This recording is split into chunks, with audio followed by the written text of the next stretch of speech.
La elección de un vehículo puede ser una decisión absolutamente emotiva y racional, como la de me gusta ese coche y solo quiero ese coche y no me importa lo que cueste, voy a tener ese coche. O puede ocurrir lo que nos está ocurriendo normalmente, y es que para cada opción tenemos una cantidad de vehículos para elegir enorme, cada vez es enorme. Es decir, queda muy lejos aquella época de nuestros padres en que tenían que elegir entre comprarse un 124 o un R12, porque es lo que había en el mercado. Ahora realmente la oferta es enorme. Entonces, dentro de lo que es el modelo de decisión, seguramente podemos avanzar en algunos aspectos a ayudar a elegir ese coche. Es decir, una elección, dejando de lado lo que es el mundo, digamos, de la emotividad, si nos centramos exclusivamente en lo que es una elección racional, podríamos analizar ese mismo proceso de decisión de una forma, yo diría, muy académica. Es decir, en definitiva, tenemos lo que es un universo de opciones entre las que elegir. Sería, pues, por ejemplo, todos los modelos de coches o de vehículos industriales que tenemos disponibles. Tenemos una serie de criterios que para nosotros son importantes y tienen una cierta importancia, y en función de eso aplicamos una forma de pensar en la que le damos un cierto valor a unas cosas más que a otras. Puede ser que para nosotros pues el tamaño del coche o el peso del coche o las emisiones de CO2 pues tengan una cierta relevancia, mientras que para otras personas eso puede ser algo totalmente trivial o banal, ¿no? Entonces, la gracia está en que las personas pensamos muchas veces siguiendo este mismo criterio, es decir, valoramos pros y contras de las cosas y acabamos decidiendo, pues oye, esta es la que mejor se ajusta a lo que yo quiero. No es perfecta porque me sale un poco más caro de lo que me gustaría, pero es bastante razonable, se acerca bastante a lo que a mí me gustaría. Bien, entonces, siguiente paso, ¿podríamos hacer algo a través de un modelo de decisión, a través de la aplicación de herramientas que nos ayuden para eso? Pues bien, nosotros hemos avanzado en este tema, hemos utilizado una implementación de una herramienta de ayuda a la toma de decisiones para incorporarla en este proceso, un proceso que puede ser tan elemental y tan básico como elegir un coche o un vehículo industrial o en definitiva, pues incluso digamos la parte de recomercialización. Hemos avanzado en este apartado. ¿Y qué nos encontramos? Nos encontramos en que en el 90% de los casos o 95% de los casos, cuando nos vamos a buscar una solución para explorar en una base de datos qué tenemos disponible, nos encontramos muchas veces con el mismo problema, y es una cosa muy tonta, y es que cuando ponemos restricciones para encontrar algo, lo que está fuera de esa restricción muchas veces se queda fuera, y a veces dices, es que no quiero gastarme más de 100, y resulta que te queda fuera el que vale 101, cuando ese a lo mejor tiene unas prestaciones o otras variables que realmente se juntan mucho más a tu necesidad. Sería, en definitiva, el modelo en el que nosotros establecemos 3 o 4 criterios, o 10 o 20 los que sean, y queremos eso exactamente. Lo que se aparta de eso, pues ya no se cumple. ¿Qué ocurre? Que a la que ponemos un criterio, aún, 1 o 2 vale, pero a la que ponemos 10, 20 criterios, tenemos casi la garantía de que no se van a cumplir ninguno de ellos y el resultado nos va a dar un 0, no vamos a encontrar nada. Y si lo flexibilizamos mucho, nos encontramos justamente en la situación inversa, que igual nos salen pues 300, 400 opciones entre las que tenemos que hacer una segunda selección y es realmente incómodo. Bien, avanzando en el modelo, hemos aplicado como os comentaba, un modelo de tratamiento de ayuda a las decisiones aplicada a la elección de coches. Es una herramienta que ha sido utilizada en grandes organizaciones, lo utiliza el Banco Mundial pues, para buscar dónde hacer las mejores inversiones más eficientes, lo utiliza la Boeing para reasignación de mantenimientos no previstos. Bien, nosotros lo hemos aplicado para integrarlo con nuestra herramienta de cotización para ayudar a esto que en principio parece tan sencillo como es encontrar un coche y que en la práctica veremos que no lo es tanto. Y hemos reproducido este modelo en teoría tan sencillo de poder poner en la balanza criterios que se dan de patadas entre ellos. 2 muy obvios. 1, quiero pagar lo mínimo posible. Otro, quiero que el coche sea lo más potente posible. ¿Verdad que ya sabemos que eso es imposible? Pues bueno, en el momento en que nosotros pasamos a reproducir un poco el pensamiento humano, somos capaces de trabajar con unas tolerancias, con unos márgenes, con unos mecanismos de optimización que nos permiten acercarnos bastante a esta decisión. La herramienta utiliza un mecanismo de optimización. En definitiva, se trata de poder ver el vehículo que más se acerca a nuestras oportunidades. Tiene un aspecto como este, lo tenemos accesible desde la web autoselectbetterconsultants.es y podemos utilizarlo tanto en PCs normales como en tablets, incluso invocarlo pues, desde elementos dispositivos, teléfonos móviles pequeños, de lo más elemental. Como que la teoría muchas veces es demasiado aburrida, vamos a intentar ver una aplicación práctica de la solución. Aquí está. Bien, esto es un ejemplo de la presentación que nos puede ofrecer la herramienta en un mecanismo de decisión que hemos reducido a 5 o 6 variables, algo muy elemental. Es decir, vamos a poder elegir, por ejemplo, una orientación de la cuota precalculada. Estamos hablando de una cuota de renting precalculado bajo el supuesto de 80.000 kilómetros a hacer en 4 años para vehículos.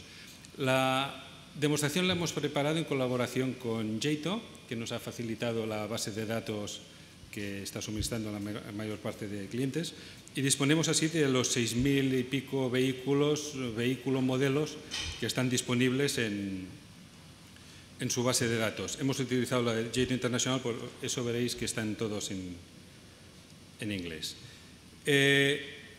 Para cada una de las variables podemos ajustar un objetivo, es decir, yo puedo buscar una cuota pues, que esté del orden de los 400 euros al mes, de los 500 o así, y le puedo dar a esto un peso, una importancia, que es un poco la forma en que estamos pensando. Es decir, para nosotros el precio es importante o no lo es. Puedo decir que mucho, puedo decir que poco. Otra variable elemental es la del tipo de carrocería. Vamos a hacer una búsqueda pues, de un coche pues, que sea, no sé, un sedán normal o un familiar, poca cosa más. Y dentro de estos pues, le voy a dar más prioridad a que me salgan primero los sedán.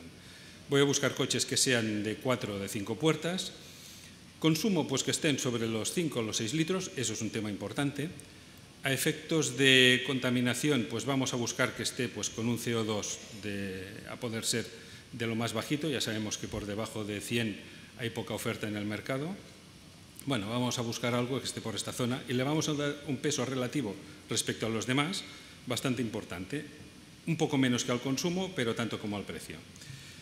Y finalmente vamos a jugar también con la potencia máxima. Claro, aquí podemos tener la tentación de decirle, oye, dame un coche que cumpla todo eso y 500 caballos. Ya sabemos que no existe, pero ¿qué va a hacer el sistema? Va a buscar el que menos incumple lo que le estamos pidiendo, es decir, el que más se aproxima.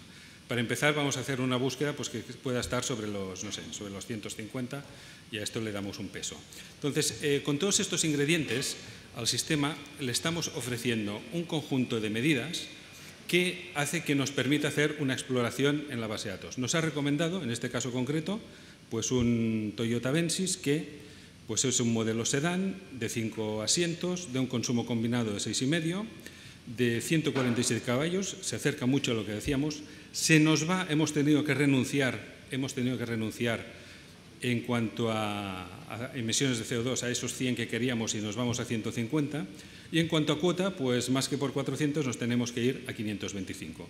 Bien, no es la única opción. Es decir, este es el primero que me ha salido con un matching del 93%. Un Volkswagen Jetta pues está en un 93%, está muy cerca, es decir, poca diferencia hay. Un Citroën C5 1.6 HTP, pues bueno, tiene unas prestaciones muy parecidas. Se nos sube un poco la cuota y se nos va. Se nos va un poco también las emisiones de CO2. La potencia, en cambio, la clavamos bastante bien.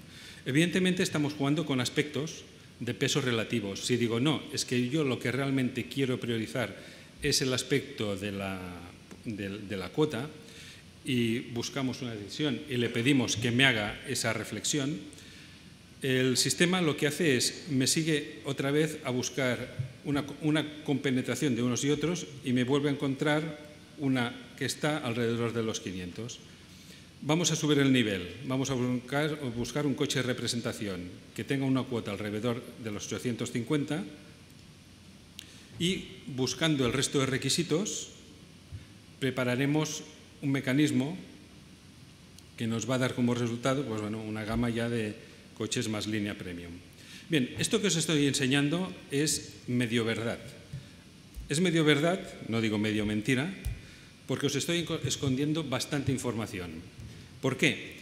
Porque en realidad detrás de este proceso de decisión os he enseñado 5 o 6 variables, pero en realidad tengo algo así como 12. Y entre las 12 que tengo, una de ellas es la marca. Y la marca, a priori, le puedo dar un peso que sea igual para todas me empatan, pero luego en la práctica sabemos que no es así. Sabemos que toda empresa, en el momento que tiene que comercializar una solución, le interesa mucho más, pues en función de los acuerdos que tenga, pues oye, darle más peso a una marca que a otra. A lo mejor con una no tengo buenos acuerdos y con otra sí. Entonces, esta información puedo permitir que quien haga la selección la vea, o simplemente la oculto de tal forma que está esa información, esos pesos están, esos pesos juegan en el proceso de decisión, pero el usuario no los ve. Más aún, habremos visto antes que teníamos unos criterios como eran el tipo de carrocería. No os he enseñado el tipo de combustible, que es otro bastante obvio. No hemos visto el de si es manual o automático, que lo podemos poner y podemos dar más prioridad a uno u otro. Los datos que aparecen aquí son exactamente los mismos que aparecen en la base de datos de Jaito. No hemos querido modificarlas porque de alguna forma todos estamos familiarizados con ella. Sí que podemos crear subapartados que sean más o menos cómodos, es decir, podríamos perfectamente decir, oye, en vez de preocuparme de aquí de la longitud del coche y de las puertas que tiene, pues simplemente lo clasifico como grande, pequeño, mediano y se acabó. Y como monovolumen o todoterreno. Hago una clasificación más elemental y dentro de esa clasificación más elemental yo puedo incluso añadirle apartados con mayor o menor peso en cada uno de ellos. En definitiva, tenemos un mecanismo que nos permite replicar de una forma muy razonable cómo se está trabajando cuando no tenemos otra herramienta que una lista, nuestras revistas, nuestra información, bases de datos sueltas y nuestra forma de pensar. Hemos conseguido de alguna forma estructurar ese modelo de decisión en el que ponemos en la balanza aspectos que se pelean unos con otros, que es la vida real, que es lo que nos encontramos siempre, que no podemos tener un coche que nos dé 500 caballos, que consuma poco y que encima tenga bajas emisiones y encima sea de gasolina. Es decir, lo podemos poner como parámetros, nos dará como resultado, y nos da como resultado obviamente un coche eléctrico, porque no tiene el parámetro de la autonomía máxima, que es otro que también podríamos incorporar como aspecto relevante. Pensamos que es una herramienta que tiene especial interés el hecho de que nos ayude a poder proporcionar estas ayudas en la selección. Es una herramienta que en definitiva nos sirve de política comercial, es decir, el hecho de poner en manos del cliente, de quien debe decidir, una ayuda que le permita jugar de una forma más o menos personalizada con aquello que para él es más o menos importante, que como que se la damos le podemos además aportarle a él aspectos irrelevantes, aspectos importantes que son para nosotros como comercializadores, les permite pues el poder ver una resolución, una forma de trabajar que sea realmente bastante práctica. Y como que entiendo que el tiempo sigue apremiando, pues creo que es momento para dejarlo.